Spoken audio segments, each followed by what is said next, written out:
Iran America कशीदगी और ऐसे में जासूसी भी अरूज पर। ईरान ने एक जासूसी कश्ती अपने कब्जे में ली है जो अमेरिका के लिए जासूसी कर रही थी। इस बारे में आमिर भाई से बात करते हैं। आमिर भाई, ईरान ने कश्ती को कब्जे में लिया है, अमेरिका के लिए जासूसी की जा रही थी, ये कश्ती किस मुल्क की थी? देखिए, पहली बात तो यह है कि वाक़ई में इस वक्त कशीदगी अरूज पे है और खलीज में दोनों तरफ से, मैं एक तरफ से नहीं कहता, दोनों तरफ से जो है कोशिश की जा रही है कि ज़्यादा से ज़्यादा मालूमात जो हैं वो पहुँचे। जिस तरह से अभी कुछ देर पहले हमने ज़िक्र किया था कि बहुत सारे YLC सिस्टम जैसे जी है, बिल्कुल। C8 है, कोबरे का जिक्र किया हमने, V8 का, कि ये सिस्टम जो है इनको किया गया है ताकि डाटा जो है वो ना सिर्फ हासिल किया जाए बल्कि इलेक्ट्रॉनिकली जैम किया जाए। अब मैंने बहुत पहले कहा था कि ईरान ने जो ये बात कही थी कि ये जंग महदूद पैमाने पे नहीं होगी, खलीज के बहुत सारे ममालिक इसकी लपेट में आएंगे। अब आपने मुझसे सवाल ही ये किया कि ये कौन सा मुल्क है जो गद्दारी कर रहा है पूरी इस्लामी दुनिया के साथ। लेकिन मैं ये समझता हूँ कि ये गद्दार इसके अंदर होंगे, मुल्क गद्दार नहीं होते कभी बिल्कुल भी। ऐसे ही। बहरीन की ये कश्ती है अच्छा। और इसको ईरान के अंदर तक जो है रसाई दी जा रही थी। ये गई, लेकिन फिर पासदारान इनकलाब का जो नेवल स्क्वाड है उन्होंने इस कश्ती को अपने कब्ज़े में ले लिया। अच्छा, बहरीन की वजारत ख़ारजा ने भी इस बात की तस्दीक की, बाकी जगहों से भी आई। इसके बारे में ये कहा जा रहा है कि ये कश्ती जो है, बहरीन की जानिब से ये बयान आया कि ये मल्लाह थे, सही। यानी ये जो थी कश्ती जो थी उन मल्लाहों के पास थी और ये मल्लाह जो थे मछली का शिकार करने गए, लेकिन ईरान ने पहले उन्होंने कहा डाकुओं ने पकड़ लिया, यानी बहरी कज़ाकों ने पकड़ लिया। फिर ये बयान आया कि ईरानी पासदारान ने इनको पकड़ा और कश्ती को ईरान ले गए। अच्छा, ये कश्ती से मुराद कोई छोटी सी कश्ती नहीं है, ये जो शिकार के लिए इस्तेमाल होती हैं, अ, हमारा मुल्क भी, मतलब हाँ हमारे जी। मुल्क में भी आती हैं, भारत से कश्तियाँ आती हैं। ये बहुत बड़ी बोट्स होती हैं और इनके अंदर बहुत सारा सामान जो है रखा जा सकता है, क्योंकि मछली मनों टनों के हिसाब से हाँ लानी जी। होती है। तो इसलिए जिस तरह से ऑयल वेसल्स होते हैं, ये उतने बड़े तो नहीं होते, लेकिन आप उसको एक छोटा वर्जन ऑयल वेसल्स जी का बिल्कुल। समझें कि इसमें मनों टनों मछली बाकायदा जो है। छोटे तालाब बनाए होते हैं इसमें। अब ईरान ने क्या किया, बहरीन ने जब इस पर एहतजाज किया कि हमारे मलाह जो हैं आपने गिरफ़्तार कर लिए हैं और आप उसको ईरान के बॉर्डर पे ले गए हैं, सॉरी ईरान के जो है बंदरगाह पे ले गए हैं, तो ईरान ने फ़ौरी तौर पर अगले रोज़ ही इन तीनों मलाहों को एक लॉन्च पे बिठाया और बहरीन पहुँचा दिया।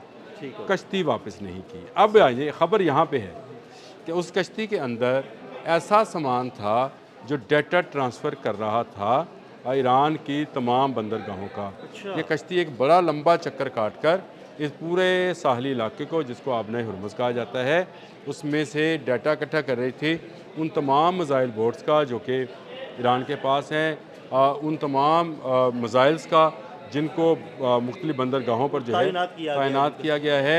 नकलो हरकत जो है उसको ये कैच कर मॉनिटर रही कर थी, रहे थे और मॉनिटर वो कर जो रही थी। डाटा मेरा ख्याल है कि फिर अमेरिका तक पहुँचाया जा रहा होगा। और यह मैं देखें, अगर डाटा तो रियल टाइम डाटा पहुँचाया जा रहा बहरीन को होगा। क्या चाहिए था, बहरीन को तो ये चीज़ें नहीं चाहिए। जो चीज़ें हाइड आउट की जाती हैं वो इस तरह से होती हैं कि आप अगर उनको बहुत ऊपर से देखें तो आपको शायद लगे कि ये कोई घर है, लेकिन उसको अगर बहुत करीब से उसको मॉनिटर किया जाए या सोती लहरों को अगर पकड़ने की कोशिश की जाए तो आप बहुत सारी मालूमात जो है इकट्ठी कर सकते हैं। ये जासूसी का एक ऐसा सिस्टम है जिसके अंदर आपको ड्रोन्स भी इस्तेमाल करने होते हैं, सैटेलाइट्स भी इस्तेमाल करने होते हैं और इसके साथ साथ आपको ज़मीनी और समुंदर में चलने वाली कश्तियाँ जो है, ज़मीन पर चलने वाली गाड़ियाँ और समंदर में चलने वाली कश्तियाँ जो है उनका भी इस्तेमाल किया जाता है ताकि डिस्टेंस और बाकी चीज़ों को जो है वो अच्छे तरीके से डाटा जो है उसका हासिल कर लिया जाए।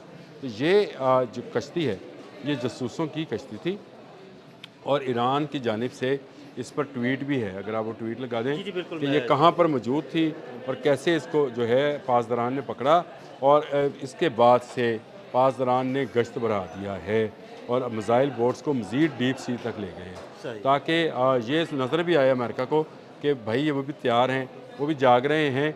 ये नहीं हो सकता कि आप मछेरों के रूप में, मछली पकड़ने वाले बंदों के रूप में कश्तियाँ समंदर में छोड़ें और कहें जी ये मछली पकड़ रही है, ये मछली नहीं पकड़ रही।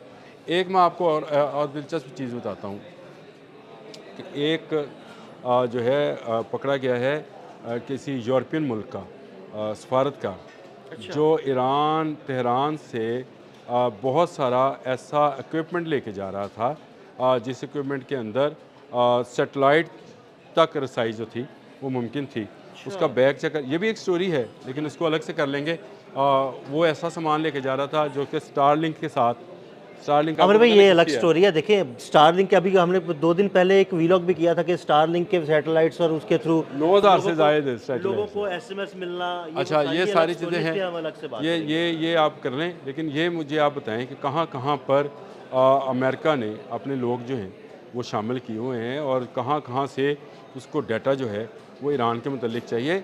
ये जो अमेरिकन जर्नल्स बगावत कर रहे हैं ना, इसकी बड़ी वजह यह है कि ईरान के अंदर से उनको उस तरह की जासूसी अभी तक नहीं मिल रही है, यानी उस तरह के गद्दार नहीं मिल रहे हैं जो उन तक रियल टाइम। देखें ईरान ने अपने जर्नल्स जो हैं वो शहीद हो गए, उनके साइंटिस्ट शहीद हो गए, और उसके बाद ईरान ने एक सबक सीखा कि किसी पे एतबार मत करो। बिल्कुल ऐसे ही है। चाहे भारतीय हैं चाहे कुछ है, देख लें भारतीयों पे एतबार करना छोड़ दिया। नहीं तो भारत ने भी जाके इसराइल के साथ हाथ मिला लिया, हाथ मिला लिया भारत ने। चला गया ना मोदी वहाँ पे नेतन्याहू के पास, तो वो वहाँ पहुँच गया ताकि वो ईरान को बता सके कि तो ईरान को अब नजर आ गया ना कि देखें वो हमारा दुश्मन ही था, वो उसके साथ ही मिला हुआ था, हमें ईरान वो पीछे से काट रहा था। अल्लाह करे कि ईरान को ये बात भी समझ आए समझ कि आ गई भाई होगी आमिर भाई। आप चाबहार को बात करने के चक्कर में आपने अपना घर में सांप पाला हुआ था, वो आपको ही डस कर निकल गया। अब कासिम सुलेमानी जैसे बंदे के मुतालिक, जनरल कासिम सुलेमानी के मुतालिक डोनाल्ड ट्रंप फखरिया कह रहा है कि उसको हमने मारा। इसका मतलब है कि आप ईरान के अंदर, फिर इसका मतलब है आप करते रहे सारा काम।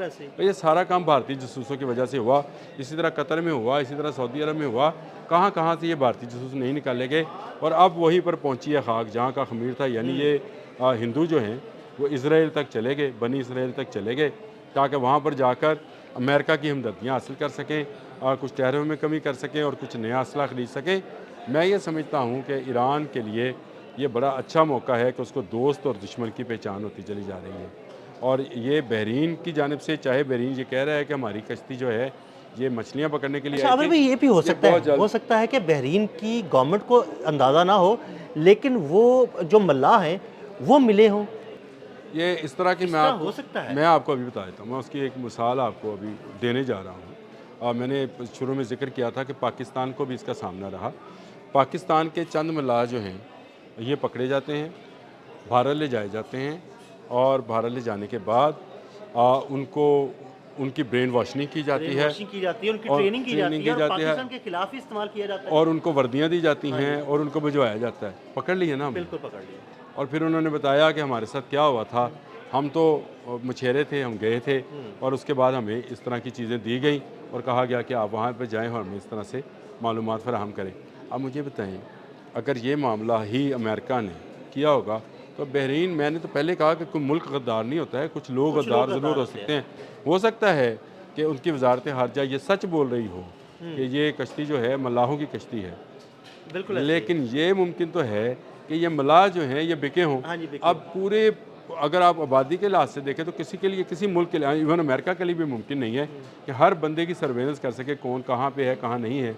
ये जो वाइट हाउस से लीक्स हुई हैं ईरान के न्यूक्लियर पे, ये भी तो कोई अंदर ही बंदा बैठा हुआ था।